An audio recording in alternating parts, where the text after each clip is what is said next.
భగవద్ బంధువులారా, మనం రోజు పోతన భాగవతం నుండి రోజు పద్యం చొప్పున మనం తెలుసుకుంటున్నాము. ఈరోజు మరొక పద్యం గూర్చి తెలుసుకుందాము.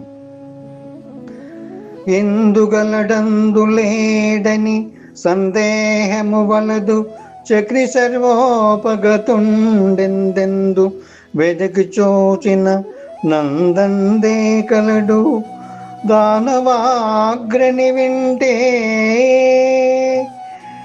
భావం: దానవ సార్వభౌమ, ఆ భగవంతుడు ఒక చోట ఉన్నాడని మరొక చోట లేడని సందేహించవద్దు.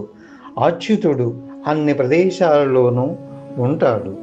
ఆ పద్మనాభుడు అన్ని పదార్థాలలోనూ ఉంటాడు. ఎక్కడెక్కడ వెతికితే అక్కడక్కడ కనిపిస్తాడు. నా మాట నమ్ము. మరోసారి పద్యం పాడుకుందాము. ఎందుగలడందులేడని సందేహము వలదు, చక్రి సర్వోపగతుండెందెందు వెదకి చూచిన నందందే కలడు, దానవాగ్రని వింటే. దానవాగ్రని వింటే. ఎంతో చక్కగా పద్యం యొక్క భావాన్ని మనం తెలుసుకున్నాము. తిరిగి మరొక పద్యం ద్వారా కలుసుకుందాము. స్వస్తి.